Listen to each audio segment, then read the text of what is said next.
Hello दोस्तों, कैसे हैं आप सब। स्वागत है आप सभी का कॉमिक वर्ल्ड चैनल पर। तो चलिए दोस्तों शुरू करते हैं राज कॉमिक्स में बाकेलाल सीरीज का अगला कॉमिक विशेषांक नीम चढ़ा करेला। तो संजय गुप्ता पेश करते हैं नीम चढ़ा करेला, हास्य सम्राट बाकेलाल का हास्य कॉमिक विशेषांक।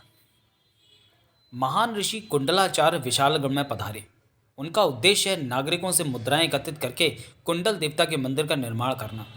मुद्राओं के बदले में वे नागरिकों की समस्याएं सुनकर उन्हें हल करने के उपाय उनकी कुंडली देखकर बताते हैं। मुद्राएं सिर के बालों के बराबर देनी होती हैं। किंतु विशालगढ़ वासी भी बड़े ज्ञानी ध्यानी हैं। बालों के बराबर स्वर्ण मुद्राएं कौन दे, तो उन्होंने आखिर इसका हल स्वयं ही खोज लिया। और ये तो सारे मुफ्तखोर इकट्ठे हो गए। हमारे तो बाल ही नहीं है, गंजों की कुंडली तो आप मुफ्त में देखेंगे ना ऋषिवर। मैंने तय किया है कि अब मैं दक्षिणा बालों की गिनती से नहीं बल्कि बालों की जड़ों की गिनती से लूँगा। और जड़ों की गिनती करेंगे मेरे ये शिष्य। बाकेलाल को जैसे ही ऋषि कुंडलाचार्य के बारे में पता लगा, वो भी दौड़ा चला आया। मेरा नाम बाकेलाल है ऋषिवर, ये रही मेरी जन्म कुंडली, मेरा भी कुछ उद्धार करे। दक्षिणा लाए हो? हाँ, अपनी भी और इन लोगों की भी। वो देखिए ऋषि महाराज, मेरे सेवक मुद्राओं के भरे बोरे घसीट कर ला रहे हैं। प्रजा को प्रसन्न रखना भावी राजा का कर्तव्य होता है। तुम्हारी कुंडली में राजा बनना लिखा है क्या सच ऋषिवर?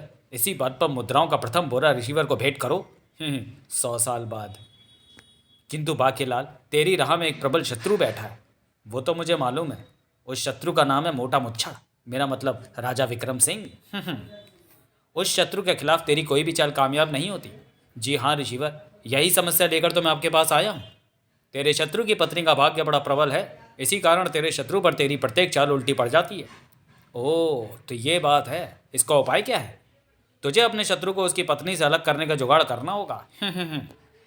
यह जान लेने के पश्चात बाकेलाल वापस दौड़ पड़ा। मुच्छड़ मनूस पर अपनी योजना का अगला अगला प्रहार करने से पहले कुछ ऐसा करना होगा कि राजा विक्रम सिंह और रानी स्वर्णलता का विवाह विच्छेद हो जाए। अब ऐसा होकर रहेगा। कुंडल देवता का मंदिर बनाना आरंभ करो, क्योंकि जब तक कुंडल देवता का मंदिर पूर्ण नहीं होगा तब तक देवता के शाप के कारण ये भारी भरकम कुंडल मेरे कानों में पड़े रहेंगे और मैं यहाँ से हिल भी नहीं पाऊंगा। इधर उसी समय महल में, महाराज, मैं शस्त्रपुरी से आया हूँ। मेरा नाम धनुष टंकार है।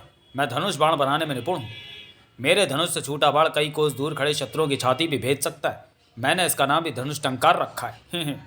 लेकिन इसे कैसे पता चलेगा कि शत्रु कौन है? ये देखिए महाराज, इस धनुष पर यह दूरबीन लगी है। अब हम महल की छत पर चलते हैं ताकि इस बाण को छोड़ा जा सके। सभी महल की छत पर पहुंचे। लीजिए सेनापति जी, अब आप इस धनुष पर दूरबीन में उत्तर की ओर देखें। उस ओर वन है, वहां आपको कोई ना कोई हिंसक पशु अवश्य दिखेगा जिसका शिकार आप यहाँ खड़े खड़े कर सकते हैं। ये काम मैं करता हूँ। सेनापति ने धनुष बाण उठाया। क्यों सेनापति, कुछ दिखा? अभी दूरबीन आग पर तो लगाने दीजिए महाराज। अरे हाँ, इसमें तो वन दिखाई पड़ रहा है। तो फिर जल्दी से किसी पशु का शिकार करूं। पशु की तलाश करते करते सेनापति को दिखाई पड़ा बाकेलाल। अरे, ये तो बाकेलाल है। ये यहाँ क्या कर रहा है? पर बाकेलाल घबराया हुआ क्यों है? ओह, तो बाकेलाल इस राक्षस से घबराया हुआ है। मर गए। अपना नाम बता। बाकेलाल। और तुम्हारा? मेरा नाम हाँ, नाम तो बताना ही पड़ेगा। बता तो दिया, मेरा नाम है। बाकेलाल, ये मेरा क्षेत्र है। यहाँ से गुजरने वाले को अपनी ताकत का सबूत देना होता है, अन्यथा मैं उसे मार देता हूँ। क्योंकि मुझे कुंडलाचार्य ने बताया है कि मेरी मृत्यु एक निर्बल व्यक्ति के हाथों होगी। मैं नहीं चाहता कि निर्बल व्यक्ति मेरे हाथ से बच निकले। क्या तुम अपनी ताकत का सबूत देने के लिए तैयार हो? बिल्कुल तैयार हूँ। मुझे क्या करना होगा? हम दोनों आकाश में एक एक पत्थर फेंकेंगे। जिसका पत्थर अधिक ऊंचाई पर जाएगा वही ताकतवर माना जाएगा। ठीक है, ये लो पत्थर, पहले तुम फेंको। ठीक है, पहले मैं फेंकता हूँ। ये गया मेरा पत्थर। फेंकने के साथ ही गिनती शुरू, ताकि पता लग सके कि किसका पत्थर कितनी गिनती के बाद वापस लौटा। इसका पत्थर ही अधिक ऊंचा जाएगा बाकेलाल। अब ये तुझे नहीं छोड़ेगा, क्योंकि तेरा फेंका पत्थर तो उस वृक्ष की डाल से ज़्यादा ऊंचा नहीं जाएगा। काफ़ी देर बाद राक्षस का पत्थर वापस वहीं पर आ गिरा। 80, 90, पूरे 100। ये 100 की गिनती पूरी होने के बाद नीचे आया है। अब तुम फेंको। ठीक है, फेंकता हूँ। जैसा मैं सोच रहा हूँ वैसा ना हुआ तो बाके तेरी खैर नहीं। बाके ने पूरी ताकत लगाकर पत्थर उछाला। ये तो पेड़ के पत्तों में चला गया। हाँ, पर अभी बाहर निकलेगा, तुम गिनती गिनते जाओ। 15, 16, वो देखो, वो रहा मेरा पत्थर। ठीक समय पर मुझे उस चिड़िया का घोंसला दिखाई पड़ गया। मैंने पत्थर घोंसले पर मारा था, जिससे पत्थर तो घोंसले में ही फंस गया और पत्थर लगने से घबराई चिड़िया आकाश में उड़ गई, जिसे राक्षस पत्थर ही समझ रहा है। किंतु पत्थर का नीचे गिरना भी आवश्यक है, इसलिए अब नई चाल चलनी पड़ेगी। राक्षस भाई, तुम यहाँ देखते रहो, मुझे तो ये भी पता है कि मेरा पत्थर यहीं पर आकर गिरेगा। 18, 19, 20, 100, 125, 155, 200। कमाल है, अभी तक पत्थर नीचे नहीं गिरा। गिन बेटा, और गिन। 300, 301, 302, 310, 350, 400। राक्षस तो नीचे देख रहा है। अब मैं दूसरा पत्थर, जिसे मैंने पहले से ही उठाकर अपने वस्त्रों में छिपा लिया था, थोड़ा सा ऊपर उछाल देता हूँ। 420, 421, पत्थर गिर गया। बाके, पत्थर फेंक में तुम जीते। वो तो मुझे पता ही था कि मैं ही जीतूंगा। अब मैं फूंक मारकर वृक्ष पर लगा फल तोड़ूंगा। फिर तुम्हें भी यही क्रिया दोहरानी है। अगर मैंने ऐसी चेष्टा की तो मेरी तो भूख ही सरक जाएगी। बाके, फल टूट कर नीचे आ गिरा, पर मेरी फूंक से फल कैसे टूटेगा? अब तुम फूंक मारकर फल तोड़ो, वरना मैं तुम्हारी गर्दन तोड़ूंगा। फूंक तो मार बाके, वरना ये तुझे छोड़ेगा नहीं। तब तक सेनापति बाके लाल की हरकतें देखकर सारी कहानी समझ चुका था। बेचारे बाके लाल की तो फूस सरकी जा रही है। अब मैं छोड़ता हूँ दूर मारक बाण और काट गिराता हूँ उस फल को। साए कटाक! फल टूटते देखकर बाकेलाल के भी आश्चर्य का ठिकाना ना रहा। अरे, कमाल हो गया, मेरी फूंक से फल टूट कर गिर गया। राक्षस भाई, ये देखो, मैंने फूंक मारकर फल तोड़ दिया। बाकेलाल, ये फल मुझे फेंक कर मत मारना। इस बात में अवश्य कोई रहस्य है, मैं तो जरूर मारूंगा। तड़ाक! फल की चोट से धराशायी होकर राक्षस नीचे गिर गया। बाकेलाल, मेरी मृत्यु फल में लगे कीड़े सुड्डी के काटने से होनी थी। मैंने फल में लगा कीड़ा देख लिया था, इसलिए तुम्हें मना किया था, पर तुम नहीं माने। होड़प्पा दिखे हो पापे। चलो, ये काटा तो साफ हुआ। ये सारी गड़बड़ इसी फल के कारण आरंभ हुई थी, क्योंकि राक्षस इस पेड़ का रक्षक था और मैंने बिना उसकी अनुमति के वृक्ष से फल तोड़ने की चेष्टा की थी। किंतु अब यह फल मेरे हाथ लग गया है। अब इस फल की आवश्यकता मुझे महाराज और महारानी में फूट डलवाने के लिए ही थी। अब आएगा मज़ा। किंतु अब मुझे जल्दी से इस फल को किसी दूसरे फलों के वृक्ष पर लटका देना चाहिए। हाँ, अमरूद का वृक्ष ठीक रहेगा। बाकेलाल ने उस फल को किसी पतली टहनी में इस तरह फंसा कर लटका दिया कि वो पेड़ पर ही उगा हुआ महसूस हो। इधर का सारा काम तो योजना अनुसार पूरा हो गया। अब मैं लौटता हूँ महल। जबकि इधर, सेनापति, क्या कोई शिकार मारा? महाराज, ये तो कमाल का धनुष बाण है। ये राक्षस को लगा भी नहीं, वो तो बाण की ससरार से ही मर गया। अगर आपको यकीन नहीं होता तो आप स्वयं देख लें। दिखाओ। अरे हाँ, राक्षस तो सच में मरा पड़ा है। धनुष टंकार, हमें तुम्हारा धनुष बाण पसंद आ गया। हम तुम्हें मुंह मांगी कीमत देकर इसे तुमसे खरीदेंगे। मेरे अहोभाग्य महाराज, किंतु ध्यान रहे, धनुष टंकार से एक दिन में केवल 2 बार ही छोड़े जा सकते हैं। बाकेलाल ने अपनी योजना पर काम आरंभ कर दिया था। महाराज, महारानी जी। अरे बाकेलाल, आओ आओ। क्या बात है बाकेलाल, तुम बहुत व्यग्र दिखाई दे रहे हो। व्यग्र नहीं महारानी जी, मैं परेशान हूँ और बहुत परेशान। तुम्हें कैसी परेशानी है बाकेलाल? मेरी परेशानी के कारण 2 हैं महाराज। पहला ये कि अगर संकट मोचन अमृत फल महारानी जी खाती हैं तो संकट पूरे विशालगढ़ पर आता है, और अगर अमृत फल महाराज खाते हैं तो संकट का शिकार बनेंगे महारानी जी के परिवार के लोग, यानी उनके मायके वाले। हाय राम, आखिर ये चक्कर क्या है बाकेलाल? तुम किस संकट की बात कर रहे हो? महाराज, सुबह के प्रथम पहर में मैंने 2 स्वप्न देखे। एक में उस भयानक राक्षस हैजे को देखा जो विशालगढ़ की ओर बढ़ रहा था, जिसकी सांस से ही हैजा हो जाता है। दूसरे में कोढ़ को देखा जो महारानी जी के मायके वालों की ओर बढ़ रहा था। महारानी जी के सातों भाई, उनकी पत्नियां तथा पिताश्री इत्यादि कोढ़ के शिकार होने वाले थे। तभी एक भविष्यवाणी हुई कि बाके, ये विपत्तियां टूट कर रहेंगी। इनसे बचने का एकमात्र उपाय है संकट मोचन अमृत फल। हे। महाराज, फिर जब मैं अपने सपनों के विषय में बताने आपके पास आ रहा था तो वन से गुजरते समय मैंने एक विचित्र फल देखा जो अमरूद के पेड़ पर लगा था, पर अमरूद नहीं था। उसी पेड़ से मुझे भविष्यवाणी हुई कि बाकी ये संकट भोजन मोचन अमृत फल जुगाड़ है। राजा रानी द्वारा इसका सेवन करने के बाद उसकी गुठली के प्रहार से दुष्टों का अंत होता है। किंतु सावधान, एक फल को एक ही व्यक्ति खा सकता है, दूसरा खाएगा तो नरक को जाएगा। महाराज, यही है मेरी दुविधा। मैं अभी तक यही फैसला नहीं कर पाया कि फल किसे खाना चाहिए और किसे नहीं, क्योंकि अगर आपने फल नहीं खाया तो आपको हैजे के सामने जाकर उससे मुकाबला करना पड़ेगा, जिससे आप सभी हैजे का शिकार हो जाएंगे। अब इसका फैसला आप दोनों मिलकर ही करें। अमृत फल जुगाड़ का सेवन मैं करूंगी बाकेलाल। ये तुम क्या कह रही हो रानी? अगर तुमने फल का सेवन कर लिया तो पूरे विशालगढ़ पर मुसीबत टूट पड़ेगी, जबकि तुम्हारे मायके में केवल 15-16 लोग ही कोढ़ से प्रभावित होंगे, यानी तुम्हारे सातों भाई, उनकी पत्नियां, तुम्हारे बूढ़े खूसट पिताश्री और उनकी पोपली रानी। तो क्या मैं उनका कोड़े हो जाने दूं? अब दोनों में छिड़ेगी जंग और पड़ेगी फूट। रानी, समझा करो, तुम्हारे मायके वाले केवल रोगग्रस्त होंगे जिनका उपचार करके उन्हें ठीक किया जा सकता है, किंतु हैजा तो बहुत भयंकर महामारी है। अगर विशालगढ़ में उसका आगमन हो गया तो हजारों जाने जाएंगी। अमृत फल मैं खाऊंगा। हैजा को तो आपकी सेना भी विशालगढ़ की सीमा पर ही रोक सकती है, किंतु चंदन नगर में इतनी जल्दी कोड़ी के आगमन का समाचार भी नहीं पहुंचाया जा सकता। बाकीलाल, मुझे बताओ वो फल कहाँ होगा? अमृत फल खाकर उसकी गुठली उस राक्षस के सिर पर मारकर मैं अपने मायके वालों को रोगग्रस्त होने से बचाऊंगी।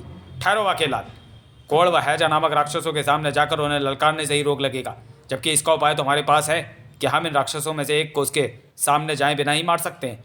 रानी, हम तुम्हें फल एक ही शर्त पर खाने देंगे। कैसी शर्त महाराज? सेवक, सेनापति को बुलाओ, उसे कहो कि धनुष टंकार लेकर फौरन आ जाए।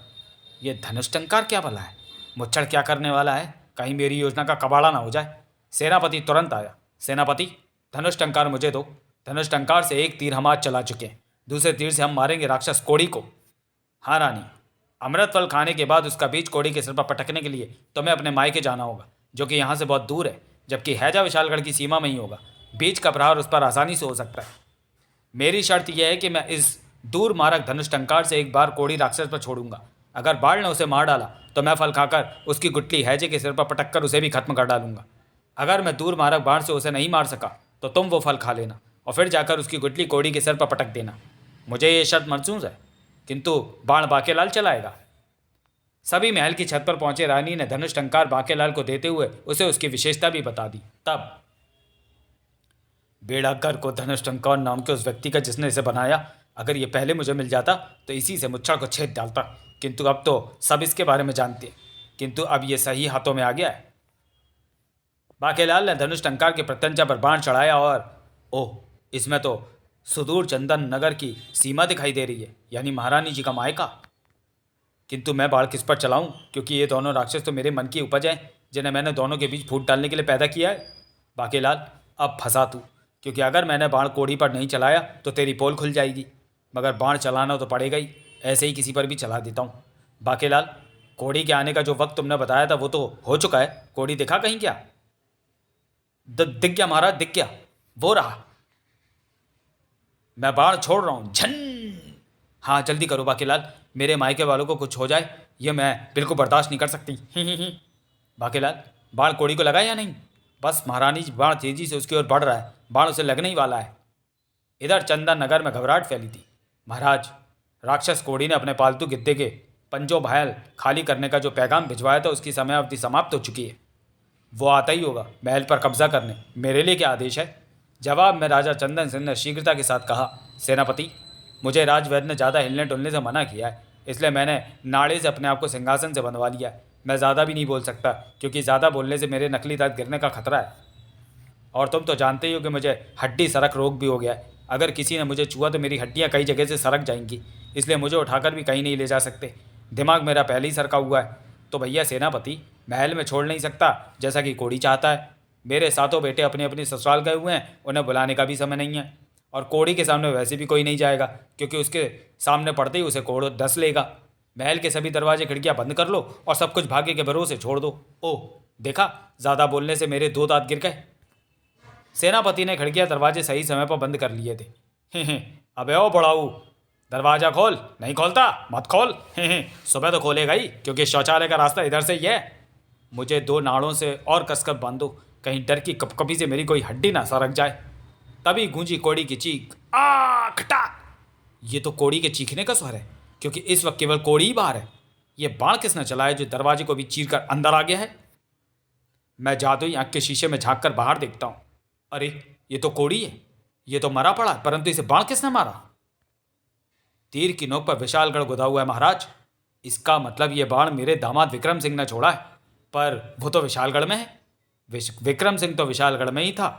बाकेलाल, बाण कोड़ी को लगा या नहीं? लग गया है महाराज, लग गया है। तो फिर मुझे देखने दो। जैसे ही स्वर्णलता ने धनुष टंकार से दूरदर्शन यंत्र में देखा, ओह, बाण ने कोड़ी को भेद डाला है और पिताश्री भी प्रसन्न दिखाई पड़ रहे हैं। अधिक प्रसन्नता के कारण उनकी नाक बहने लगी है। किंतु ये तो खुशी की नाक है। तभी, अरे ये तो पिताश्री का सबसे तेज उड़ने वाला उड़ाक कबूतर है। इसके पंजों में कोई पत्थर दबा है। कुटरुकू, डाकिया डाक लाया। सेनापति ने जल्दी से कबूतर के पंजे में लिपटा पत्र खोला। दामाद जी, बाण मारकर कोड़ी का अंत करने का धन्यवाद। मेरी उंगलियों में गठिया का दर्द ना होता तो पत्र में सबका हालचाल भी पूछता। तुम्हारा ससुर राजा चंदन सिंह। वाह! यह सुनते ही बाकेलाल तो भौचक्का रह गया। किंतु मैंने तो कोड़ी की झूठी कहानी रची थी और बाढ़ भी ऐसे ही किसी पर चला दिया था, पर मेरा फेंका बाढ़ तो कोड़ी को ही लगा। मैंने बाढ़ चंदन नगर की ओर छोड़ा ही क्यों? बाकेलाल, अब तुम धनुष टंकार मुझे सौंप दो। क्यों महारानी, अब तो प्रसन्न हो? जी हाँ महाराज, बाकेलाल का सपना सच्चा था। किंतु बाकेलाल, फिर तो हैजा भी आता ही होगा। अब तुम जल्दी से बताओ कि अमृतफल कहाँ लगा है। अवश्य बताऊंगा, पर वो तो अमृतफल है ही नहीं। अगर हैजा भी कोड़ी की तरह सचमुच आ गया तो? बाकेलाल उन्हें लेकर अमरूद के पेड़ के पास पहुंचा। महाराज, वो रहा अमृतफल जुगाड़। ये तो वही फल है जिसे मैंने धनुष टंकार के बाण से काटा था, मगर बाकेलाल इसे अमृतफल क्यों बता रहा है? सेनापति उस फल को तोड़ लाया। बाकेलाल, ये फल तो वही है ना जिसे तुमने फूंक मारकर तोड़ा था? पर यह तुम्हारी फूंक से नहीं टूटा था, इसे मैंने धनुष टंकार का बाण मारकर तोड़ा था, जो अपनी गति के कारण तुम्हें दिखाई नहीं पड़ा था। तुम कहो तो महारानी को भी ये बात बता दूं। लेकिन इससे पहले कि सेनापति कुछ और कह पाता, हे राजा विक्रम सिंह, मैं हूँ हैजा। मैं तो महल आने वाला था अपनी बहन खांसी का रिश्ता तुम्हारे लिए लेकर। मेरी बहन सपने में तुम्हें देखकर तुमसे प्रेम करने लगी है, लेकिन उससे तुम्हारा विवाह राक्षस रीति रिवाज से तभी हो सकता है जब तुम राक्षस धर्म अपना लो। राक्षस धर्म अपनाने के लिए तुम्हें 11 मानवों की खोपड़ी इस हथौड़े से तोड़कर उनकी आंखों का मुरब्बा चिड़िया के रक्त में मिलाकर खाना पड़ेगा। अगर तुमने ऐसा ना किया तो मैं लंबी लंबी सांसें छोड़कर पूरे विशालगढ़ में हैजा फैला दूंगा। निर्णय तुम पर है। पहले मैं फल खा लूं? जरूर खा, पहले पेट पूजा फिर काम दूजा। चपड़ चपड़। किंतु महाराज, ये फल साधारण है, इससे ये दुष्ट नहीं मरेगा। बाकेलाल ने हमें धोखा दिया। आप इस फल के चक्कर में ना रहें और फिलहाल ये जैसा कहता है उसे करने की हामी भर लें। सेनापति, फल तो मैंने खा ही लिया है। इस गुठली इसे मारते ही सच झूठ का पता चल जाएगा। तड़ाक! ओ, ये क्या?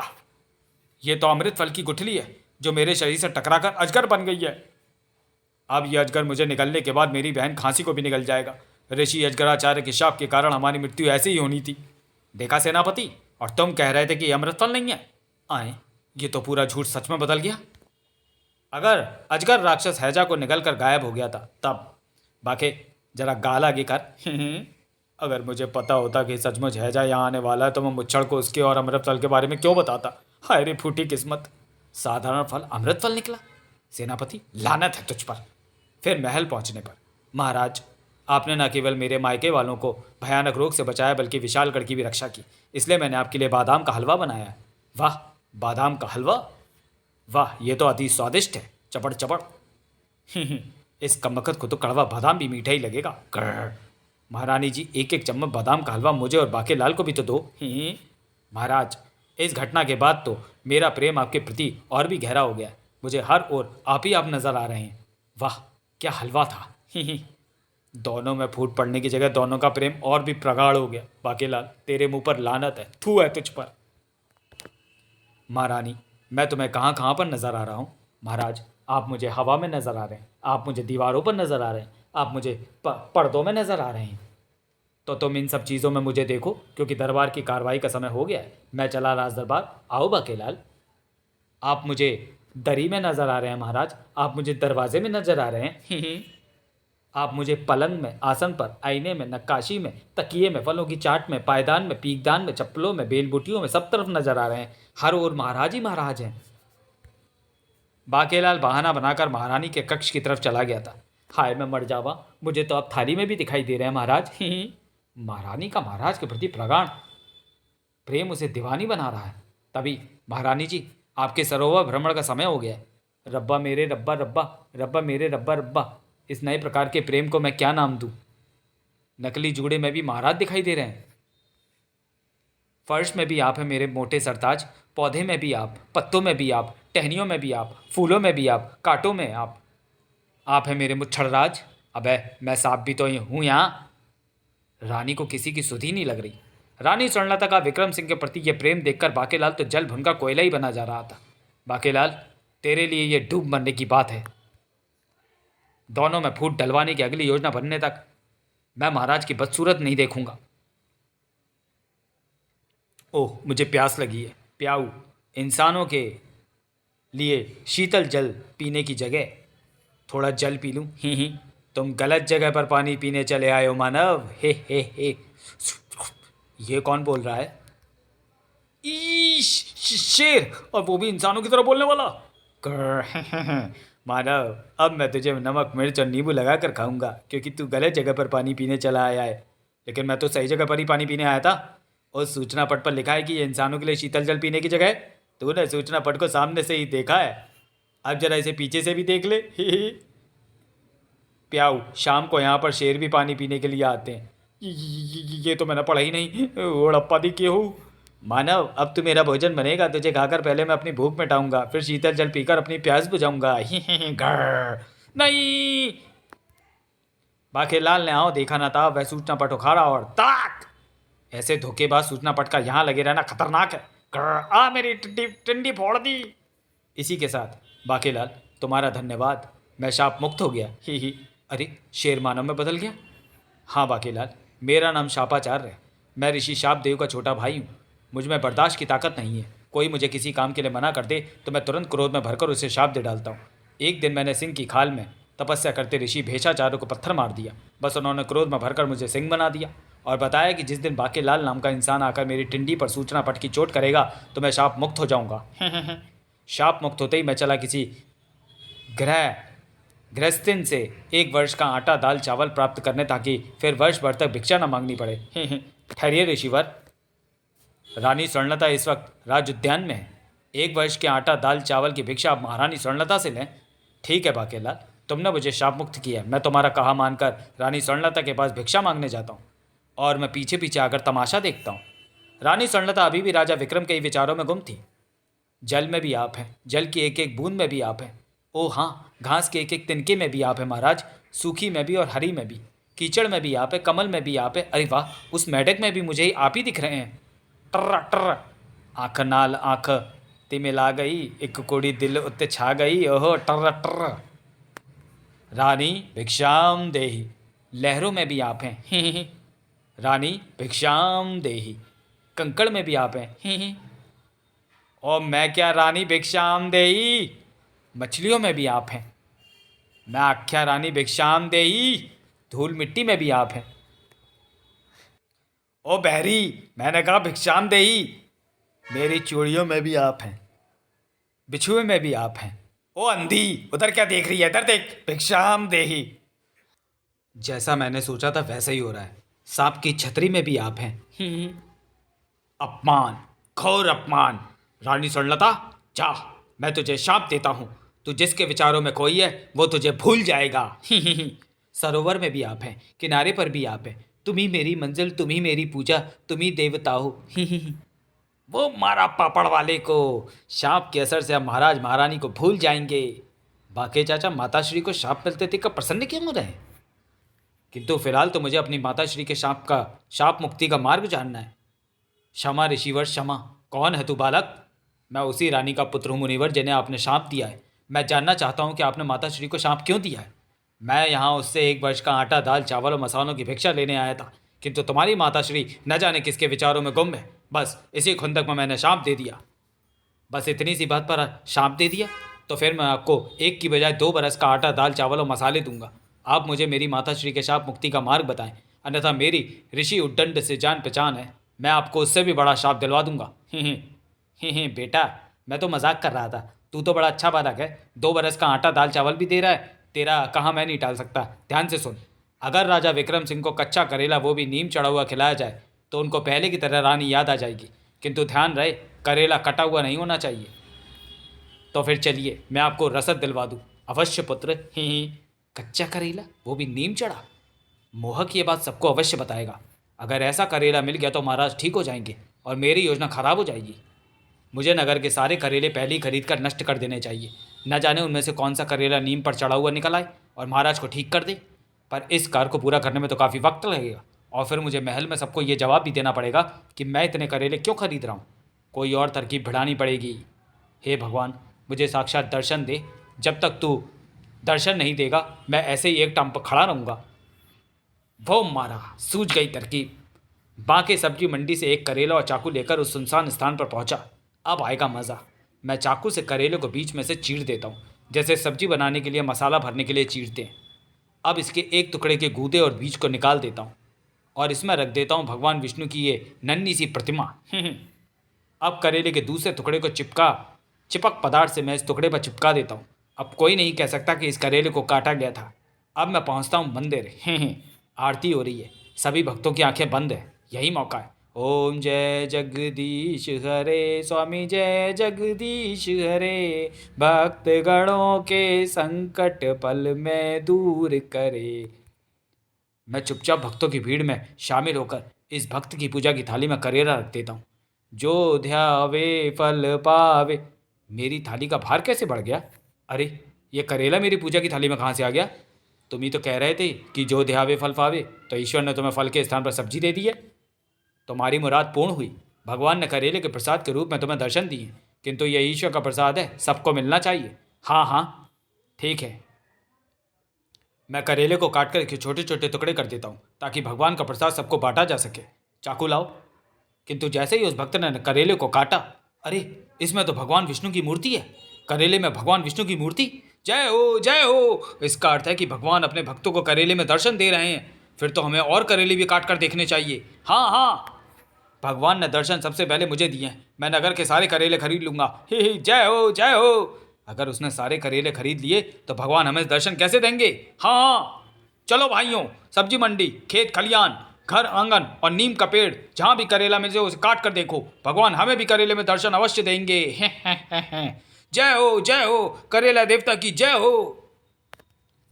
विशालगढ़ में करेलों की बिक्री में तूफान आने वाला था। आलू लो, प्याज लो, भिंडी लो, करेला लो। सारे करेले मेरे हुए। खबरदार, करेले मुझे देना। अरे, मेरे करेले, मुद्राएं तो दो। मूर्ख, करेले में भगवान दर्शन दे रहे हैं और तुम मुद्राएं मांगता है, दुष्ट। फिर एक मेरे लिए तो छोड़ दो। करेले के खेतों पर भक्तों ने दावा बोल दिया। आहा, करेलों का खेत, तोड़ लो करेले और करेले में भगवान के दर्शन कर लो। समझदार सब्जी व्यापारियों ने करेले की सुरक्षा के लिए पहरेदार नियुक्त कर दिए। मैं 20 मुद्राएं दूंगा। करेले ही करेले, एक करेला 10 स्वर्ण मुद्राओं का। भगवान के दर्शन के लिए 25 मुद्राओं में भी करेला बुरा नहीं। देखते ही देखते करेले पूरे विशालगढ़ से गायब हो गए। कटे करेलों का ढेर देखकर बाकीलाल मन ही मन खुश था। हमें भगवान ने करेले में दर्शन नहीं दिए, हम पापी हैं। आखिर मेरी योजना कामयाब हो ही गई। अब चलता हूँ वापस महल। राजा विक्रम सिंह पर ऋषि शापाचार के शाप का असर पूरी तरह से हो चुका था। महाराज, महारानी जी को ना जाने क्या हो गया, उन्हें प्रत्येक वस्तु में आप ही अब दिखाई दे रहे हैं। कौन महारानी? आपकी रानी स्वर्णलता महाराज। क्या बकते हो सेनापति? मेरी तो अभी शादी भी नहीं हुई है, मैं तो अभी कुंवारा हूँ। बाकेलाल, बाकेलाल, मेरे लिए लड़की देखने का प्रबंध करो। क्या? गदरपुरी के राजा की कन्या राजकुमारी गदराई बहुत सुंदर और सर्वगुण संपन्न है, उसी से मेरी बात चलाओ। किंतु महाराज, ये अन्याय है। आपका विवाह रानी स्वर्णलता से हो चुका है।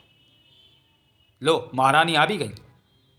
क्या यही है वो स्वर्णलता जिसे तुम मेरी पत्नी बता रहे हो? जी हाँ महाराज, किंतु ये तो दासी से भी गई गुजरी लगती है। मैं ऐसी स्त्री से विवाह कर ही नहीं सकता। इसे मेरे सामने से दूर करो।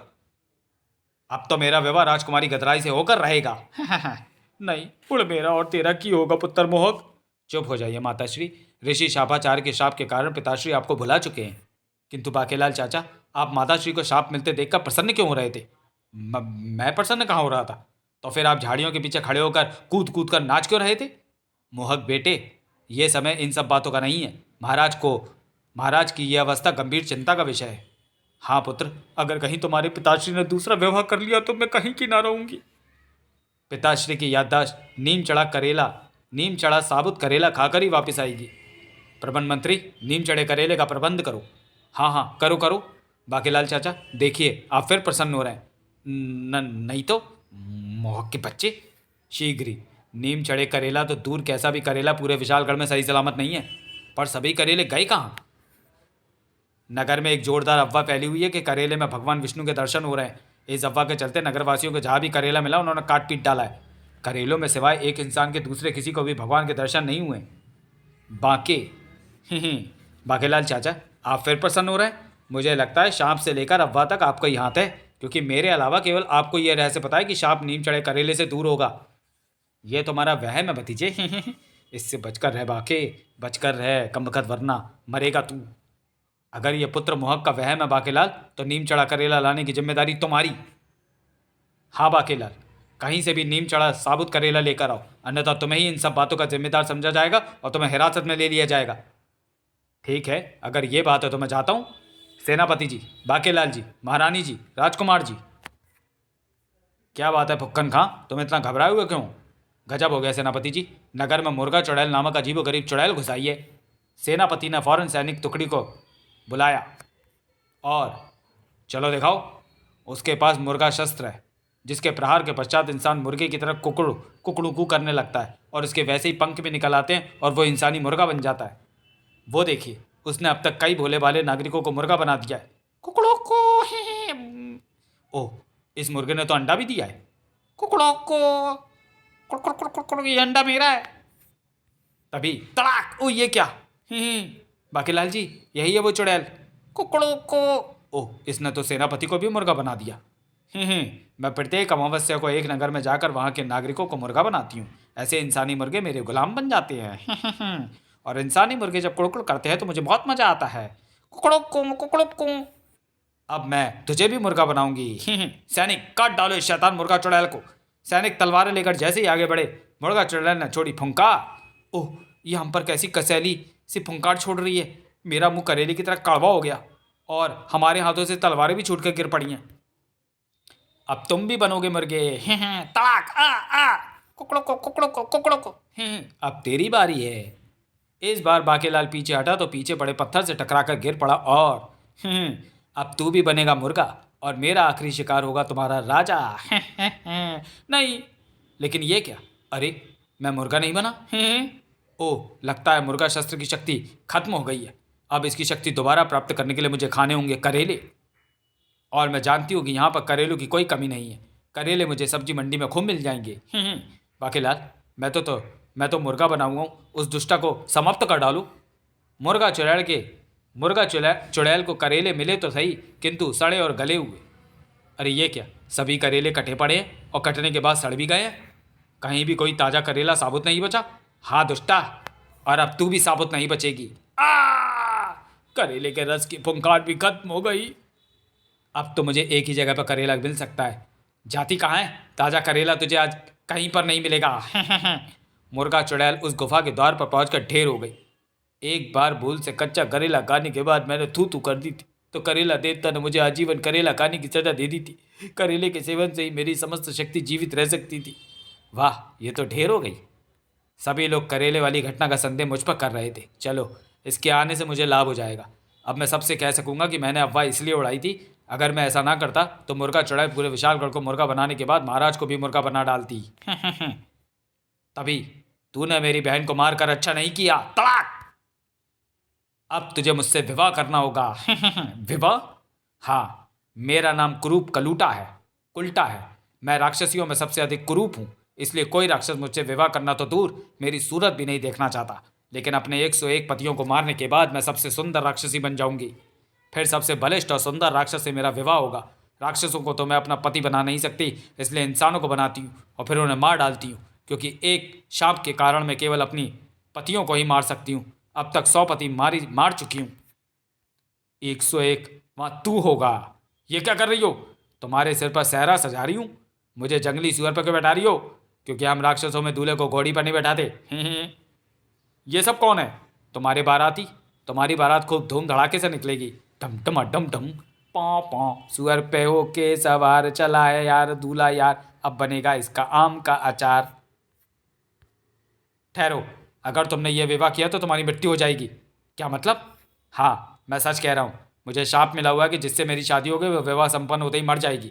अपने प्राण बचाने के लिए तुम झूठ बोल रहे हो। तो फिर विवाह करके देख लो, पता चल जाएगा। किंतु अगर मैं सच्ची मुच्ची में मर गई तो नहीं, मैं ये खतरा नहीं उठा सकती।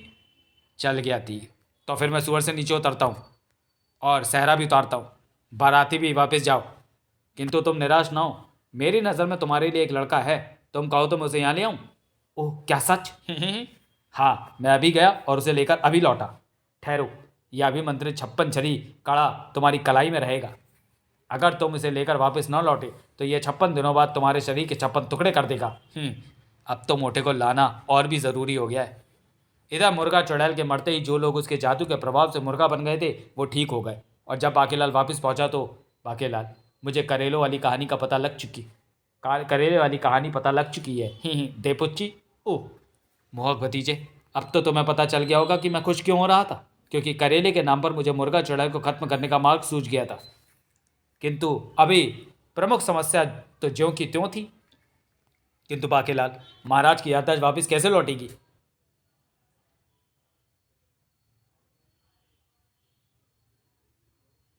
हाँ बाकेलाल, उन्होंने राजकुमारी गदराई से विवाह करने की जिद पकड़ रखी है। महाराज का विवाह तो होगा, किंतु राजकुमारी गदराई से नहीं, बल्कि चुड़ैल कुरूप कुल्टा से। चुड़ैल से महाराज का विवाह? ये तुम क्या कह रहे हो बाकेलाल? मैं बिल्कुल ठीक कह रहा हूँ महारानी जी, क्योंकि केवल उसके पास है नीम चढ़ा करेला, किंतु वो करेला विवाह के पश्चात ही देगी। और उस कमबख्त को नहीं पता कि महाराज से विवाह करते ही उसकी मृत्यु का योग है। मुझे ऐसी भविष्यवाणी हुई है। तो फिर जल्दी से महाराज को राजकुमारी गदराई से विवाह के लिए बहाने उसके पास ले जाओ।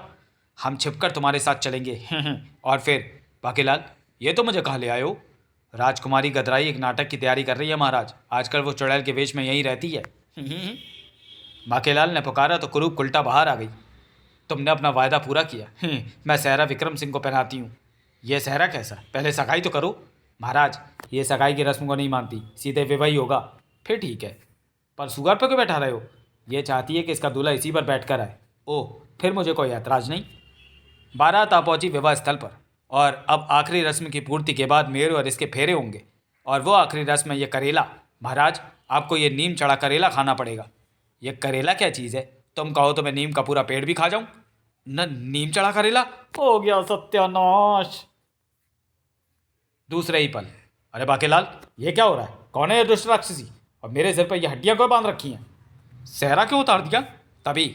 उफ, ये मुझे क्या हो रहा है? ऐसा तो तभी होना था जब मैं करेला किसी ऐसे शादीशुदा व्यक्ति को खिलाती जिसकी बीवी भी जीवित हो।